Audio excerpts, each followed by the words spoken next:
Hello students, चलिए आज की क्लास हम स्टार्ट करते हैं। पिछले क्लास में हमारा हुआ था प्लुत स्वर तक। जो प्लुत स्वर तक मैंने आपको समझा दिया था, और पिछले उसमें हम लोग ने आपको क्या मैंने पढ़ाया था, वर्ण विचार। वर्ण विचार कि प्रत्येक भाषा ध्वनि की समस्या है। मनुष्य व्यवस्था है, मनुष्य कुछ बोलता है तो कुछ उसके मुख से अनेक प्रकार की ध्वनियाँ निकलती है। भाषा की प्रत्येक ध्वनि को व्यक्त करने के लिए चिन्ह बनाए जाते हैं। ठीक है, फिर पढ़े वर्ण की परिभाषा। भाषा की सबसे छोटी इकाई जिससे टुकड़े नहीं हो सकते उसे वर्ण कहते हैं। उसके बाद वर्णमाला। वर्णमाला की परिभाषा हो गया था। वर्णों के प्रकार। वर्णों के कितने प्रकार हो गए थे? प्रकार में है वर्ण के 3 प्रकार: स्वर, अयोगवा और व्यंजन। स्वर में को विस्तार से पढ़ा दिया जाए। स्वर के 3 भेद होते हैं। स्वर के कितने भेद होते हैं? 3। हर्ष स्वर, दीर्घ स्वर, लघु स्वर। हर्ष स्वर में आपको अ, ई, उ, ऋषि, ये 4 हो गए। दीर्घ में आ, ई, उ, ए, ओ, अ, ये 7 स्वर हो गए। दीर्घ 7 स्वर होते हैं। उसके बाद मैंने आपको प्लुत स्वर तक बता दिया था पूरा प्लुत स्वर। अब आइए अयोगवा। दूसरा है, पहला था स्वर, दूसरा अयोगवा। अयोगवा का अर्थ है योग न होने पर भी जो साथ रहे, जैसे चंद्रबिंदु और ये अह। ऐसी ध्वनियाँ हैं जो न स्वर है और न ही व्यंजन। स्वर है, आपके स्वर कितने हैं? 11। उसमें आपको आ, ई, उ, ए, ओ, औ तक है। ठीक है, अह तक है। लेकिन उसमें मैंने आपको यही बता दिया था यहाँ पे कि ये आपका स्वर है, लेकिन स्वर में इसे अयोगवा कहते हैं। ठीक है, आज हम उसी के बारे में पढ़ेंगे कि अयोगवा क्या है।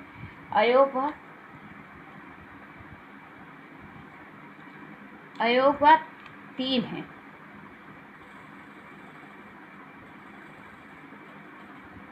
अयोगवा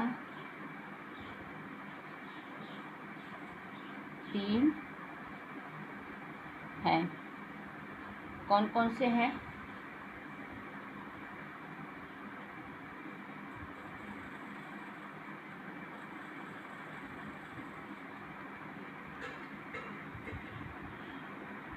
ये देखिए, आपके ये तीनों हैं। मैं आपको लिखती हूँ। पहला क, अनुस्वार। अनुस्वार, ये अनुस्वार कौन से हैं आपको पता है? जो अंग वाली बिंदी है, ये इन्हें अनुस्वार कहते हैं। फिर दूसरा बता दें आपको, फ कौन सा है आपका? अनुनासिक।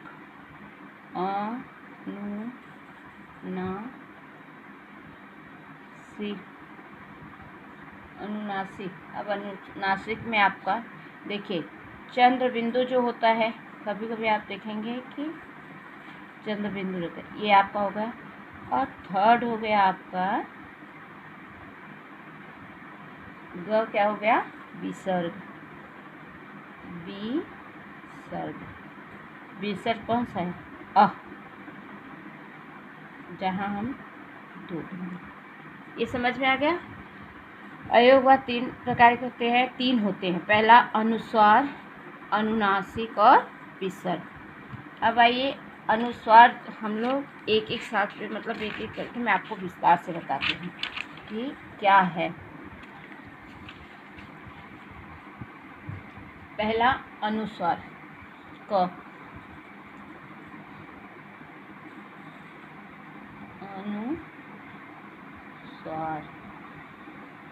अनुस्वार आपको बता दें, यही बता दे रहे हैं कि हाँ है।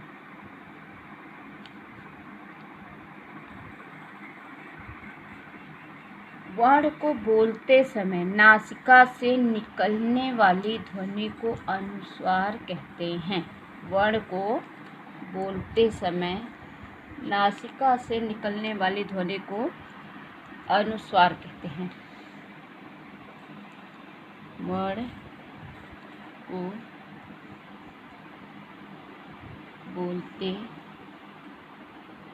समय नासिका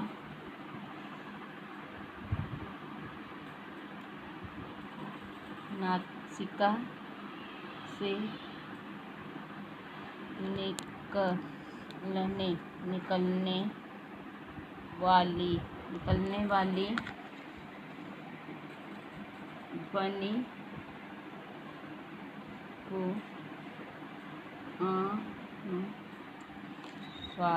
अनुस्वार कहते हैं।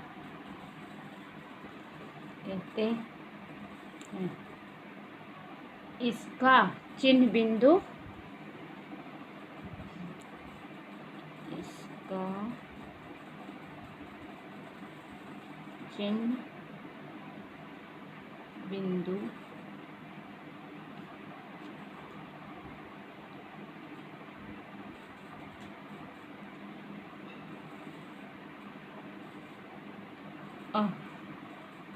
है। समझ में आया? अब आपको बता रहे हैं यहाँ पे कि जैसे में आपको अब ये कौन से ऐसे शब्द है जो आपको समझ में आ जाएंगे। तो जैसे कौन से शब्द आपको नाक से निकलते हैं? संत निकला ना, नाक से बोलते हम लोग संत। झंडा, पतंग, पंखा। देख रहे हैं आप, ये शब्द क्या है आपको आपके नाक से निकलते हैं। वर्ण को बोलते समय नासिका से निकलने वाली ध्वनि को अनुस्वार कहते। इसके चिन्ह बिंदु है ये है। जैसे अब यही है आपका, ये क्या है आपका? संत, जो नाक से बोलते हम निकलता है। अब ये नहीं रहता तो हम, अगर ये नहीं होगा तो पढ़ेंगे हम सत। हाँ, सत। अब संत पढ़ेंगे तो देखिए नाक से निकलता है। झंडा से झड़ा, लेकिन जब नाक से बोलेंगे झंडा। पतंग में आ गया पतंग, लेकिन पतंग। पंखा में अगर नाक से नहीं बोलते हैं तो ऊपर वाली बिंदी को ना देखे, पखा, और ये हो गया पंखा आदि। अब दूसरा है आपका अनुनासिक। दूसरा क्या है?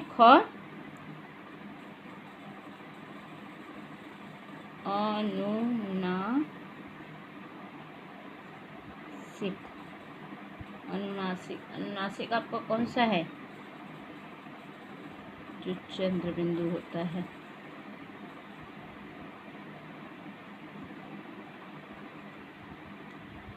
इसमें क्या है आपका? मुख और नासिका दोनों से उच्चारण होने के कारण ही इसे अनुनासिक कहते हैं। इसकी चिन्ह बिंदु है चंद्रमा। मुख और नासिका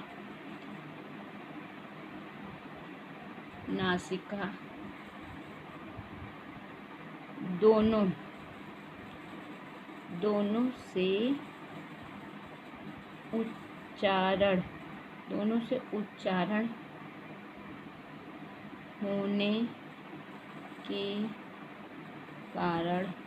होने के कारण ही इसे अनुनासिक कहते हैं। इसे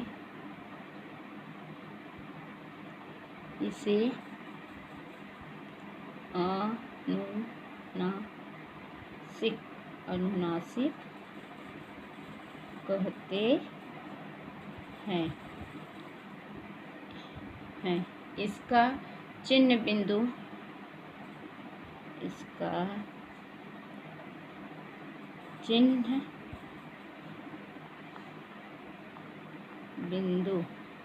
बिंदु क्या है? जो आपके वर्ड पे चंद्रमा जैसे रहता है,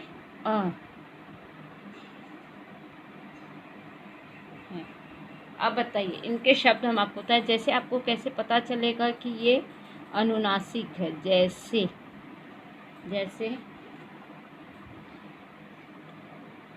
आँख आया, चांद,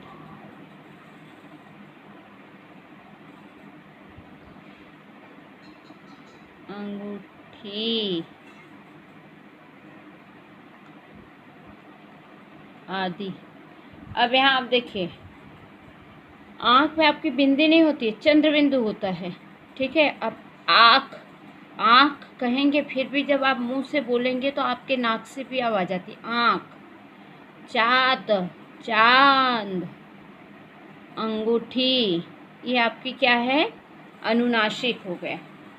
अब तीसरा है ग। ग कौन सा है, विसर्ग।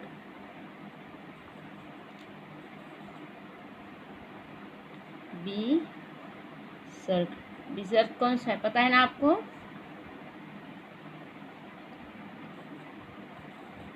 अह, इसकी बिंदु ये है। चलिए अब आपको बता दें, इसका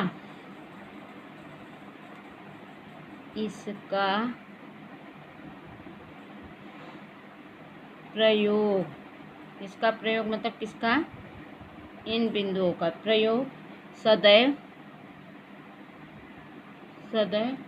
पूर्ण व्यंजन के साथ, सदैव पूर्ण व्यंजन के साथ उसके आगे होता है, उसके आगे होता है। विसर्ग वास्तव में, विसर्ग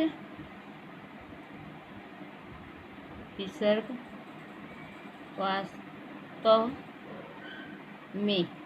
में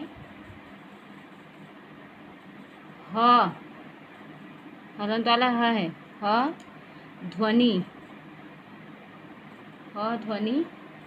का प्रतीक है। ह ध्वनि का प्रतीक है।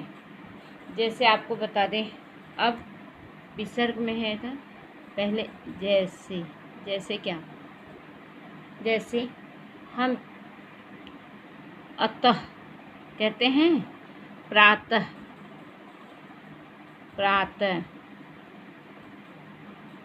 प्राय, दुख,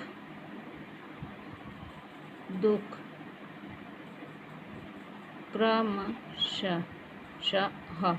देखिए आपके बोलने के बाद, इसके बाद आपको ह जैसे प्रतीक होता है, अतः ह हम लगाए नहीं है, लेकिन बिंदी है यहाँ पे, प्रातः, प्राय, दुख, क्रमशः। चलिए ये देखिए आपका अनुस्वार है, इसको हम नाक से बोलते हैं। अनुसार वर्ण को बोलते समय नासिका से निकलने वाली ध्वनि, किससे, नासिका से, नाक से निकलने वाली ध्वनि को अनुस्वार कहते हैं। जैसे सन, झंडा, पतंग, पंखा आदि। अनुनासिक में, इसे अनुनासिक क्यों कहते हैं, मुख और नासिका दोनों से उच्चारण होने के कारण ही इसे अनुनासिक कहते हैं। इसका चिन्ह चंद्रमा बिंदु है, आँख, चांद, अंगूठी। लेकिन विसर्ग आपका इन दोनों से अलग है, ना तो नाक से निकलता है ना तो मुख से। ये जो आपका व्यंजन है उसके आगे लगता है। इसका प्रयोग सदैव पूर्ण व्यंजन, मतलब व्यंजन पूरा लिखा हुआ है, पूर्ण व्यंजन के साथ उसके आगे होता है। विसर्ग वास्तव में ह ध्वनि का प्रतीक है। मतलब हम बोलते हैं प्रातः, ह नहीं लिखते हैं, लेकिन ये ह ध्वनि का प्रत्यय है कि यहाँ पे विसर्ग लगा है। ठीक है। अब आपको आगे बता दें, आगे हम लोग हो गया क्या हो गया, अयोगवाह हो गया, स्वर हो गया। अब आगे हम पढ़ेंगे व्यंजन। आगे हमारा आएगा व्यंजन। स्वर के कितने हैं आपको बता दें कि वर्ण के 3 प्रकार हैं, स्वर, अयोगवाह, व्यंजन। स्वर हो गया, अयोगवाह हो गया, व्यंजन। अब आगे व्यंजन के बारे में हम लोग पढ़ेंगे।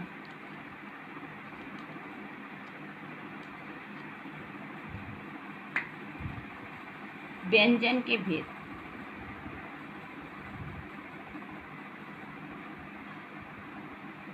व्यंजन के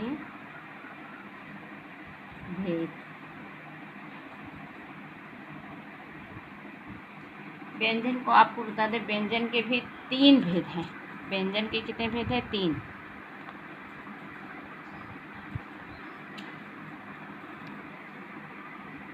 तो पहला है स्पर्श व्यंजन। स्पर्श व्यंजन, ठीक है। अब दूसरा हम यहाँ से लेंगे, ख है अंतस्थ व्यंजन।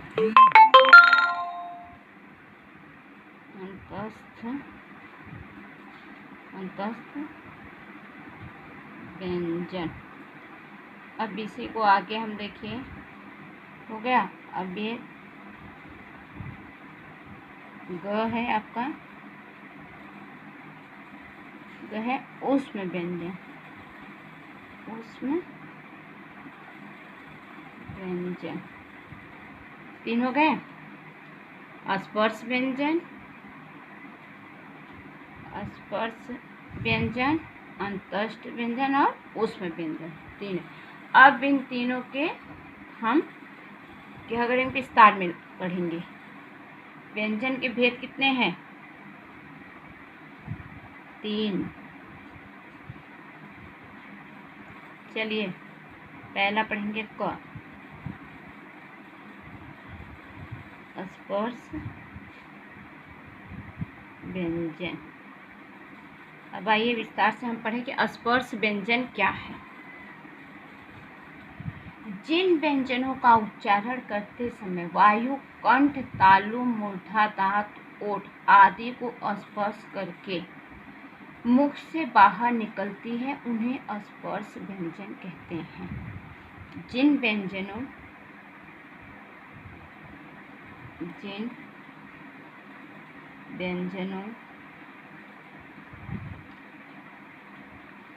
व्यंजनों का उच्चारण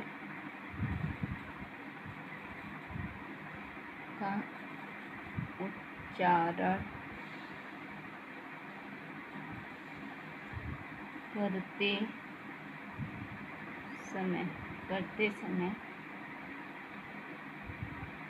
वायु कंठ,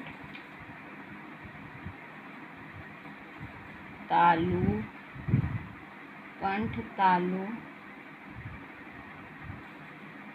मूर्धा, दांत, होठ आदि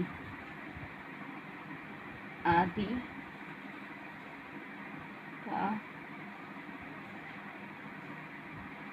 स्पर्श आदि को स्पर्श करके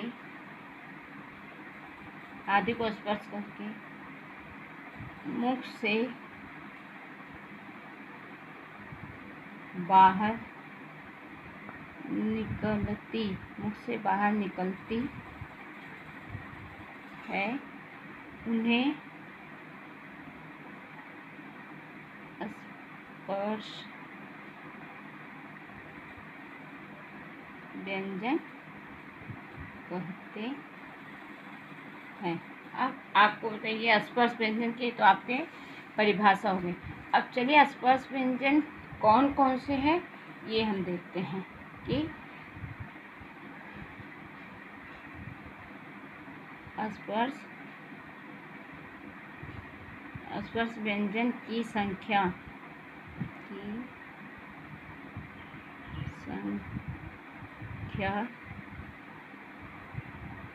25 है। इसके 5 वर्ड हैं। हो गया, इसके 5 वर्ड हैं। ये 5 वर्ड कौन कौन से हैं देखिए। पहले लिखेंगे हम, पहले इनका क्रम हुआ, क्रम। दूसरा होगा व्यंजन और तीसरा होगा वर्ग। अब आपको बता दें क्रम में पहला क्रम है 25 है। देखिए पहले में क्रम में है क्या है, क ख ग घ अंग। ये कौन सा हो गया वर्ग, क वर्ग। कौन सा वर्ग हो गया, क वर्ग। दूसरा आपका च छ ज झ इय, ये क्या हुआ, च वर्ग। तीसरा आपका ट ठ ड ढ अड़, ये कौन सा हो गया, ट वर्ग।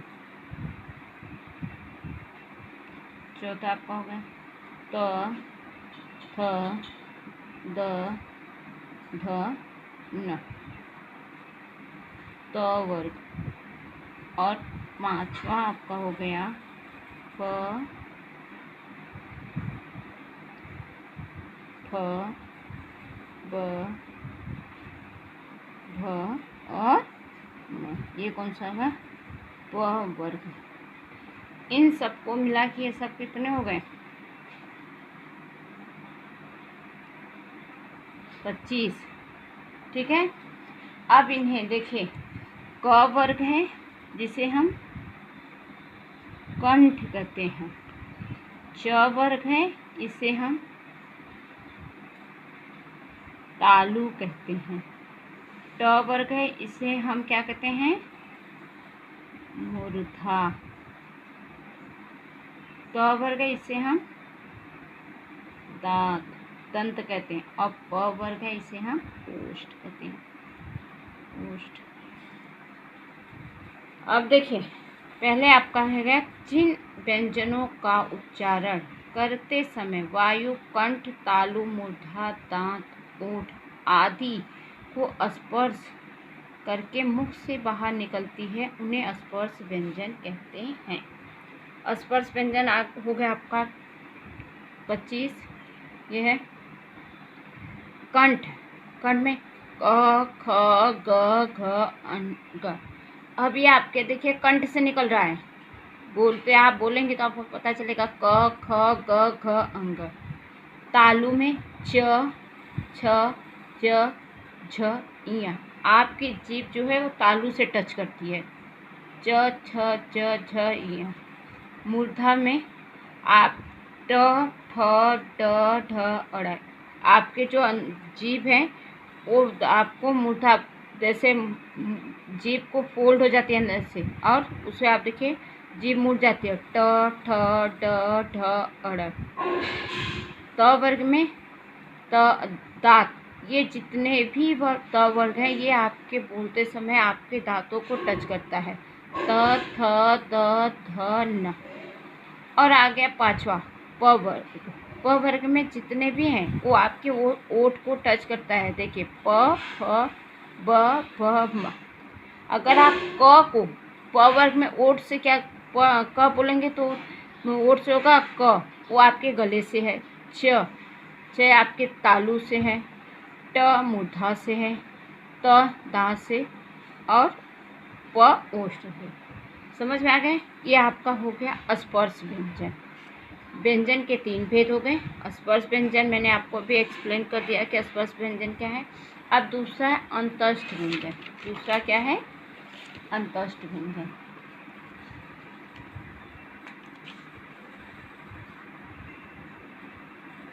ख,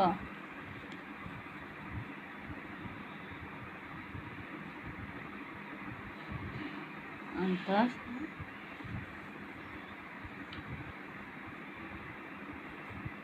व्यंजन। अब आपको बताते हैं कि अंतस्थ व्यंजन क्या है। 1 मिनट बच्चों।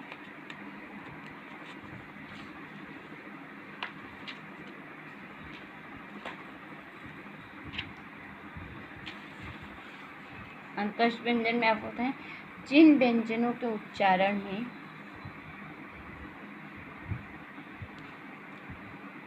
जिन व्यंजनों के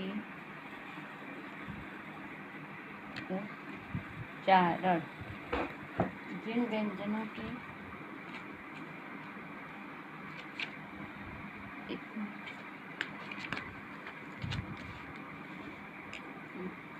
जिन व्यंजनों के उच्चारण में स्वर और व्यंजनों के बीच जिन व्यंजनों के नहीं है सॉरी जिन व्यंजनों का उच्चारण स्वर और व्यंजनों के बीच स्वर और व्यंजनों के बीच स्वर और व्यंजनों के बीच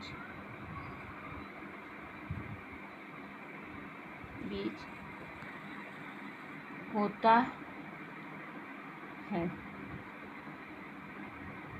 उन्हें अंतस्थ व्यंजन कहते हैं। उन्हें अंतस्थ व्यंजन कहते हैं। अंतस्थ व्यंजन 4 होते हैं। अंतस्थ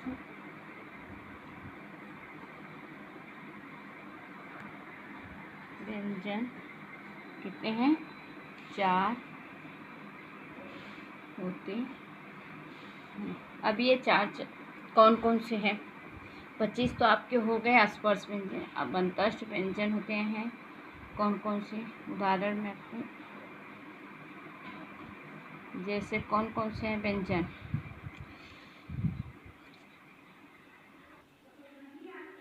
अंतस्थ व्यंजन जैसे आपका हो गया य, र, ल और व, ये 4 हैं। आप देखिए कि आपके स्पर्श व्यंजन में कहाँ तक है? प वर्ग तक। उसके आगे वाला जो व्यंजन है वो अंतस्थ व्यंजन है। अब आइए इसके आगे हम लोग ऊष्म व्यंजन पढ़ेंगे। ग कौन सा है? ऊष्म व्यंजन। ऊष्म व्यंजन ऊष्म व्यंजन में जिन व्यंजनों के उच्चारण में वायु तेज गति से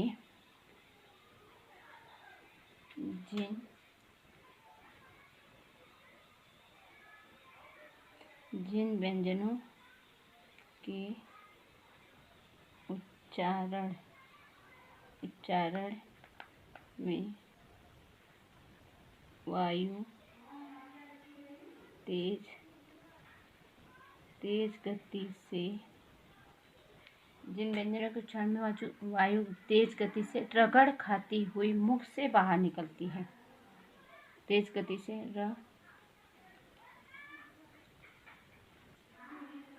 रगड़ खाती हुई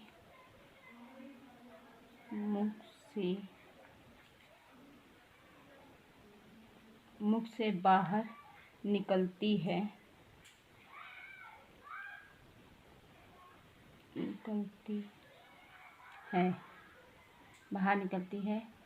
और गर्मी उत्पन्न करती है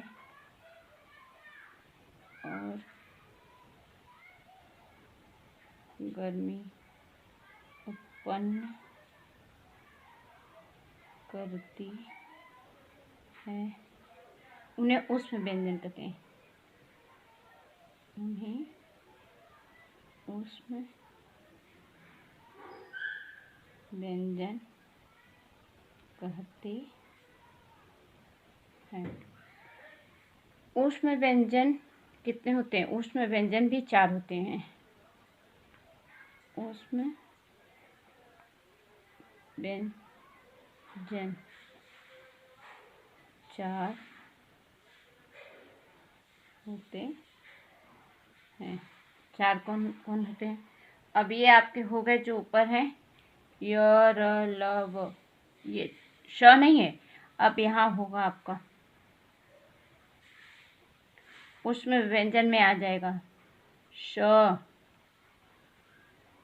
श, श और ह।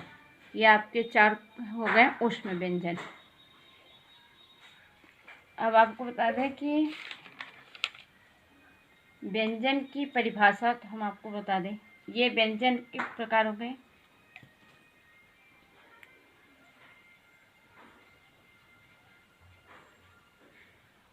व्यंजन की परिभाषा,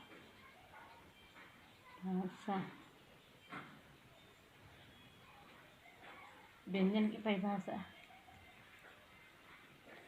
जिन वर्णों का उच्चारण, जिन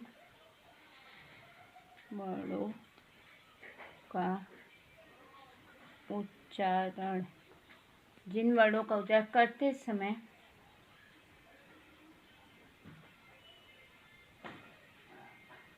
समय स्वर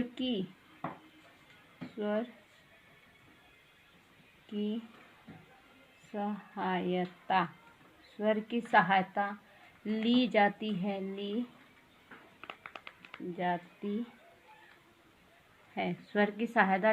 है, उन्हें व्यंजन कहते हैं।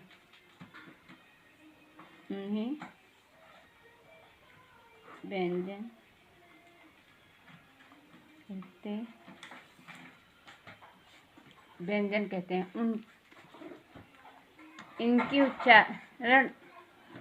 इनके उच्चारण में हवा रुककर बाहर से निकलती है।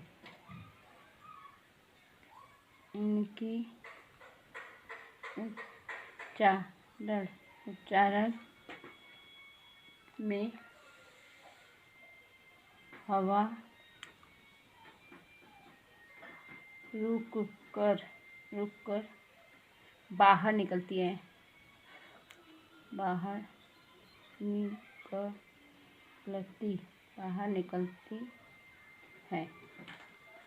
अब यही है आपके इसमें क से लेके त्र तक व्यंजन कहते हैं।